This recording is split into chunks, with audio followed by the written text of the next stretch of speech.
Hi అండి, అందరికీ నమస్కారం. నేను మీ వేణుగోపాల్ రెడ్డి ఫ్రమ్ జోష్ ఇన్నోవేషన్స్ ప్రైవేట్ లిమిటెడ్, జోష్ ఇన్స్టిట్యూట్ ఆఫ్ ఫారెన్ లాంగ్వేజెస్ మరియు 89 కెరియర్ గైడెన్స్ సంయుక్తంగా హైదరాబాద్లో ఉన్నటువంటి కాలేజెస్ని రీజియన్స్ వారీగా మనం ఈరోజు డిసెక్షన్ చేస్తూ ఉన్నాం. ఏ కాలేజీలు ఉన్నాయి, ఇప్పుడు మనం ఏం చేస్తున్నామంటే మనకి కూకట్పల్లి రీజియన్లో ఉండి సిటీ కాలేజెస్గా చెప్పుకోబడేటువంటి కాలేజెస్ ఏమున్నాయి, వీటి యొక్క స్థితిగతులు ఏంటి, వీటిలో ఫీజులు ఎలా ఉన్నాయనేది మనం 1 by 1గా డిసెక్షన్ చేస్తూ వద్దాం. ఫస్ట్ ఆఫ్ ఆల్ దీంట్లో మనం టాప్ 10 కాలేజీలుగా మనం తీసుకున్నప్పుడు ఫస్ట్ ప్లేస్లో సిటీ కాలేజెస్ పాయింట్ ఆఫ్ వ్యూలో తీసుకున్నప్పుడు అంటే యాక్సెస్ అంటే కొంచెం దూరం ఉన్నట్టు అనిపిస్తుంది. మనం సిబిఐటీలను కూడా వీటిలో కలిపేసుకోవచ్చు. సరే, కలుపుకొని చూద్దాం. మళ్ళీ 20 కాలేజ్ కావాలంటే చూద్దాం. మనం నార్త్ హైదరాబాద్ అంటే అటుపక్క హైదరాబాద్ చూసినప్పుడు అవి చూద్దామండి. మనం ప్రజెంట్ నారాయణమ్మ దగ్గర నుంచి ఇటుపక్కకు వద్దాం. ఫస్ట్ ప్లేస్లో మనం తీసుకున్నప్పుడు దీంట్లో నెంబర్ 1 పొజిషన్లో ఉన్నటువంటి కాలేజీ మన గోకరాజు ఇంజనీరింగ్ కాలేజ్ అండి. మన ఆంధ్ర వాళ్ళకి కానీ లేకపోతే సిటీ వాళ్ళకి కానీ ఇది చాలా ప్రియమైనటువంటి కాలేజ్. ఎందుకంటే చాలామంది పేరెంట్స్ నా దగ్గరికి వచ్చి చెప్తూ ఉంటారు, సార్ మేము బండి వేసుకొని మా పిల్లల్ని వదిలేసేసి వచ్చేస్తాం, మాకు ట్రాన్స్పోర్ట్ ఖర్చు ఉండదు, ఎట్టో ఒకటి గోకరాజులో సీట్ ఇప్పించండి సార్ అంటారు. కాలేజ్ మేనేజ్మెంట్ అంటుంది 90% తక్కువ ఉంటే మేము తీసుకోం, 30,000 లోపు 50,000 లోపు ర్యాంక్ లేకపోతే మా దగ్గరికి రానే వద్దు అని వాళ్ళు గేట్లు వేసుకొని కూర్చుంటారు. ఈ యుద్ధం నడుస్తుంటుంది. ఎంతైనా డబ్బులు పెడతాం సార్ మా సీటు తీసిండని పేరెంట్ అంటూ ఉంటారు. సీటు మేము ఇవ్వము, మా దగ్గర ఇంత పర్సంటేజ్ ఇంత ఎంసెట్ ర్యాంక్ ఉంటే తప్ప మేము సీట్ ఇవ్వము అని చెప్పేసి వాళ్ళు పట్టుకుంటూ ఉంటారు. ఈ యుద్ధం నిరంతరంగా జరుగుతూ ఉంటుంది. వాళ్ళు కూడా యూనివర్సిటీకి అప్లై చేశారని వదంతులు వస్తూ ఉన్నాయి. But we have to see. దీంట్లో మనకు తీసుకున్నప్పుడు 2 కాలేజీలు ఉన్నాయి యాక్చువల్గా. గోకరాజు లీలావతి ఇంజనీరింగ్ కాలేజీ, అదేవిధంగా గోకరాజు మెయిన్ క్యాంపస్ అంటారు. దానికి నెంబర్ 1 పొజిషన్లో ఉన్నటువంటి కాలేజ్ వచ్చేసి గోకరాజు మెయిన్ క్యాంపస్. ఈ గోకరాజు మెయిన్ క్యాంపస్ తీసుకున్నప్పుడు అప్రాక్సిమేట్గా మీకు బడ్జెట్ వచ్చేసి 23 లక్షలు పడుతుందండి. కాలేజీ అండ్ డొనేషన్ కలుపుకున్నప్పుడు దీని యొక్క వాల్యుయేషన్ 23 lakhsగా మనం చెప్పుకోవచ్చు.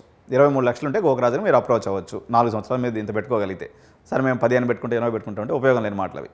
ఓకే, ఇది Gokaraju engineering college. Narayanamma engineering పరిస్థితి కూడా వాళ్ళు కూడా యూనివర్సిటీకి వెళ్ళామంటున్నారు. ఇది కూడా ఆన్ యావరేజ్గా 23 లక్షలు మీకు వాల్యుయేషన్ ఉండేటువంటి కాలేజ్. ఈ 2 కూడా అన్సర్టనిటీ సిచ్యువేషన్, బీజేపీ రిలేటెడ్గా ఉంటాయి ఈ కాలేజెస్కు ఎప్పుడు.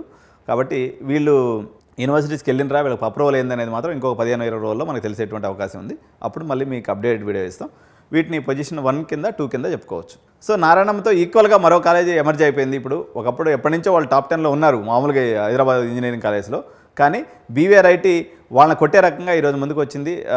ప్రిన్సిపల్ వచ్చేసి మన డాక్టర్ సునీత మేడం ఆధ్వర్యంలో బీవీఆర్ఐటీ కాలేజ్ అయితే చాలా అద్భుతంగా పెర్ఫామ్ చేస్తుందని చెప్పి అంటున్నారు. అది అటానమస్ కాలేజ్ కూడా అవడం వల్ల నారాయణమ్మ కాలేజీకి ఇదైతే టగ్ ఆఫ్ కాంపిటీషన్ ఇస్తుంది. గర్ల్స్ క్యాంపస్లో ఈ 2 1 or 2 పొజిషన్లో ఉన్నాయి. యాక్చువల్గా 2 ఒకటే లెవెల్కి వచ్చేసినాయి ఇప్పుడైతే. సో దీనికి కూడా అదే పరిస్థితి అండి.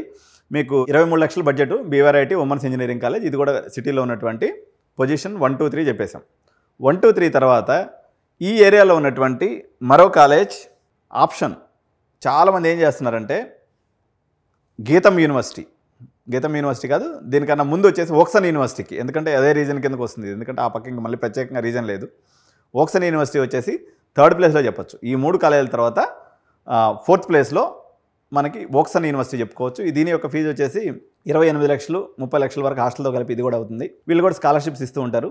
ఫ్యాకల్టీ అయితే అంత మంచిగా లేరు, కానీ క్యాంపస్ అయితే బ్యూటిఫుల్ క్యాంపస్. స్పోర్ట్స్ ఇన్ఫ్రాస్ట్రక్చర్ కూడా ఎక్సలెంట్ ఉంది. ఫ్యాకల్టీ పాయింట్ ఆఫ్ వ్యూలో వెరీ డిసప్పాయింటెడ్. అంత ఫ్రెష్ ఫ్యాకల్టీని పెట్టి చెప్పిస్తున్నారు వీళ్ళు. దగ్గర ఫ్యాకల్టీ అయితే అంత మంచిగా అనిపించలేదు నాకైతే. అది 4th పొజిషన్. అండ్ 5th పొజిషన్లో ఇప్పుడు ఈ కేఎల్ యూనివర్సిటీ కాంట్రవర్సీలో కూడా వీళ్ళు ఉన్నారు. గీతం యూనివర్సిటీ అండి. ఇది 3.5 లక్షల ఫీజుకి అప్రాక్సిమేట్గా మనకి బడ్జెట్ ఉంటుంది. ఇది కూడా కూకట్పల్లి రీజియన్ కింద చెప్పుకోవచ్చు. సో దీన్ని 5th పొజిషన్లో అనుకోవచ్చు. సో ఈ బెల్ట్లో కూకట్పల్లి రీజియన్లో 6th పొజిషన్లో మనం తీసుకున్నప్పుడు మనకి మేజర్ పెద్ద కాలేజీలన్నీ అయిపోయినాయి. Gokaraju Leelavathi engineering college 6th position. ఇది గోకరాజు లోపల క్యాంపస్లో ఉంటుంది. ఇది వచ్చేసి మీకు అప్రాక్సిమేట్గా మీకు ఒక 13 to 14 lakhs. ఇది నాన్ అటానమస్ కాలేజ్ అయినప్పుడు కూడా గోకరాజు బ్రాండ్ వల్ల దీనికి మంచి పేరు అనేది వచ్చింది. సో ఇది పొజిషన్ నెంబర్ 7లో తీసుకోవచ్చు. పొజిషన్ నెంబర్ 8లో మరో ఉమెన్స్ కాలేజ్ కూడా ఇక్కడ ఉంది. దాని పేరు రిషి ఇంజనీరింగ్ కాలేజ్ అండి. చాలామంది తెలియదు ఈ కాలేజ్ గురించి. ఇది మనకి జేఎన్టీయూకి ఆనుకునే ఉంటుంది. రిషి డిగ్రీ కాలేజ్ అని ఉంది, చిన్న కాలేజీ. బట్ ఆమె ఒక లేడీ మెయింటైన్ చేస్తుంది, ఎప్పుడు చైర్మన్ అక్కడే ఉంటారు. లోకల్ వాళ్ళని తీసుకొచ్చి ఫ్యాకల్టీ బాగానే అంటే సుమారుగా ఉంటుంది. దానికి బడ్జెట్ తగ్గ కాలేజీ 6-7 లక్షల రూపాయల్లో చిన్న బడ్జెట్లో చెప్పుకోవచ్చు. పెద్ద ఇంజనీరింగ్ కాలేజ్ ఎలివేషన్ ఉండదు, కానీ పెద్దగా చెప్పుకోవడానికి నెగిటివ్ లేదు, పెద్దగా చెప్పుకోవడానికి పాజిటివ్ కూడా ఇక్కడ ఏం లేదు. ఇది పొజిషన్ నెంబర్ 8 కింద చెప్పుకోవచ్చు. పొజిషన్ నెంబర్ 9లో మనం ఇక్కడ తీసుకున్నప్పుడు మనకి ఎంఎన్ఆర్ యూనివర్సిటీ అండి. ఇది వచ్చేసి సంగారెడ్డిలో ఉంది. యాక్చువల్గా వీళ్ళకి ఎంఎన్ఆర్ ఇంజనీరింగ్ కాలేజ్ కూడా ఉంది. నాకు తెలిసి ఈ సంవత్సరం అది ఆపరేట్ చేయరు వాళ్ళు. ఎంఎన్ఆర్ ఇంజనీరింగ్ కాలేజీ కాకపోతే ఏదో లేచి ఆడుతుంది అన్నట్టుగా వీళ్ళైతే మామూలుగా దీని రేంజ్ ₹1,00,000 ఫీజు. 3 లక్షలు పెట్టి కూర్చున్నారన్నమాట ఫీజు. ఎవరో కొత్త డైరెక్టర్ వచ్చారని చెప్పేసి కొత్త డైరెక్టర్ వచ్చినా ఇంకోటి వచ్చినా దాని యొక్క రేంజ్ దాని యొక్క పరిస్థితి ఆయనే 3 లక్షలు పెట్టుకుంటే సిటీలో ఉన్న వాళ్ళు కేఎల్ఈ వాళ్ళు ఏం కావాలా పక్కన ఉన్నటువంటి ఇందాక మన కొంపలబెళ్ళు ఎప్పుడు ఆయనచో జమాన కాలం నుంచి ఉన్న మంచి పేరు ఉన్న కాలేజీలు ఇవన్నీ వాళ్ళే 10 లక్షలు సీట్ అమ్ముతుంటే వీళ్ళు 12 లక్షలు అంటారు ఎంఎన్ఆర్ అడవిలో పెట్టుకొని ఇది అయ్యేదిలే సచ్చేది లేదు ఓకే కాబట్టి వాళ్ళు ఆలోచన చేసుకుని లాస్ట్ ఇయర్ అయితే 1 lakh ఉండిందండి ఫీజు ఈ ఇయర్ అయితే 3 లక్షలు అంటున్నారు మాకు కూడా వింతగా అనిపిస్తుంది ఈ వింతను మనం అందరం కూడా చూసి ఆనందిద్దాం తప్ప అడ్మిషన్ తీసుకునే పరిస్థితి అయితే ఉండదు ఇదైతే వాస్తవం అక్కడ ఇది పొజిషన్ నెంబర్ 9లో తీసుకోవచ్చు ఇక లాస్ట్ నెంబర్ 10th ఉన్నటువంటి ఏరియాలో మరో పనికిమాల కాలేజ్ అని చెప్పొచ్చు ఇది ఎల్ఎంకి ఇంజనీరింగ్ కాలేజ్ ఇది మీరు ఈ కాలేజీని తీసుకునేటప్పుడు మాత్రం క్యాంపస్లో ఒక హాఫ్ డే ఉండి అడ్మిషన్ తీసుకోండి తప్ప పొరపాటున కూడా ఆప్షన్ పెట్టుకుని తప్ప మీరు వెళ్ళండి అక్కడ ఉన్నటువంటి విద్యార్థుల ఫీడ్బ్యాక్ తీసుకొని మీరు చదవండి తప్ప కొంచెం ఏంటంటే డేంజర్ కాలేజెస్ మనం తీసుకున్నప్పుడు కింద లెవెల్లో కాలేజ్ అసలు ఈవెన్ మంచి కాలేజ్ లేనప్పుడు కూడా క్యాంపస్ విజిట్ చేసి అడ్మిషన్ తీసుకోవడం మంచిది కానీ లెవెల్ 4 కాలేజ్ టైర్ 4 కాలేజెస్లో అడ్మిషన్ తీసుకునేటప్పుడు మాత్రం 1కి 10 సార్లు ఆలోచించండి మీరు క్యాంపస్ విజిట్ చేయండి విజిట్ చేసిన తర్వాత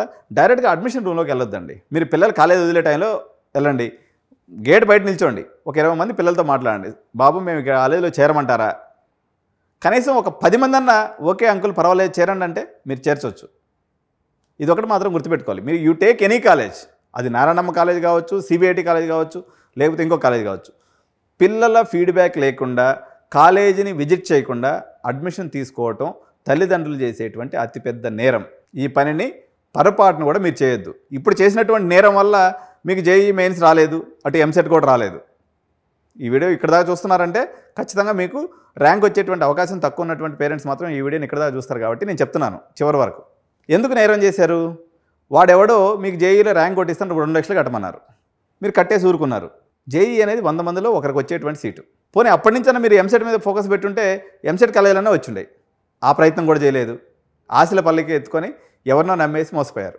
ఇప్పుడైనా సరే మళ్ళీ ఇంకొక 4 ఏళ్ల తర్వాత మళ్ళీ అక్కడ ఉద్యోగం రాలేదని మళ్ళీ రోడ్డు మీద పడే బదులు ఏ క్యాంపస్ అనే కానీ అదేదో క్యాంపస్ విజిట్ చేసి అక్కడ ఉన్నటువంటి ఫైనల్ ఇయర్ పిల్లలతో మాట్లాడండి 10 మందితో మాట్లాడితే ఎంతమంది కనీసం ఒకరికైనా ఉద్యోగం వచ్చిందా ఇద్దరికి వచ్చిందా ముగ్గురికి వచ్చిందా మీకు తెలిసిపోద్ది కదా ఈ చిన్న గ్రౌండ్ వరకు కూడా చేయలేమండి మాకు తీరిక లేదంటారు కొంతమంది పేరెంట్స్ మనం ఎంతో కష్టపడి సంపాదిస్తాము కష్టపడిన తర్వాత వాడికి ఉద్యోగం లేకపోతే వాడు కరెక్ట్ తీసుకుంటా పోతాడు ఆస్తిని ఏం ఉపయోగం కాబట్టి పిల్లలతో కలిసి క్యాంపస్ విజిట్ చేసి అడ్మిషన్ తీసుకోమని మీ అందరికీ చేతులు జోడించి నమస్కరించి చెప్తున్నాను అనమాట సో ఇది కూకట్పల్లి రీజన్లో ఉన్నటువంటి కాలేజెస్ వాటికి సంబంధించినటువంటి ఫీ స్ట్రక్చర్స్ నెక్స్ట్ రీజన్ మనము ఇటువైపుకి వెళ్దాం హైదరాబాద్ సిటీ కాలేజెస్ ఏదైతే ఉన్నాయో సిబిఐటి వాసవి ఎంజిఐటి అదేవిధంగా TKR engineering college Stanley engineering college అటు పక్కపోతే MVSR engineering college Mahavir engineering college ఏదైతే ఉన్నాయో ఈ లైన్ మొత్తం కూడా ఒకసారి చూసేసిన తర్వాత మనకి ఇబ్రహీంపట్నం ఏరియాలో కొన్ని కాలేజెస్ ఉన్నాయి అదేవిధంగా మనకి ఘటకేశ్వరి ఏరియాలో కొన్ని కాలేజెస్ ఉన్నాయి అదేవిధంగా మనకి మొయినాబాద్ రీజియన్లో కొన్ని కాలేజెస్ ఉన్నాయి ఇవన్నీ కాకుండా మళ్ళీ ప్రైవేట్ యూనివర్సిటీస్ మీద మనం సపరేట్ వీడియో చేసుకుందాం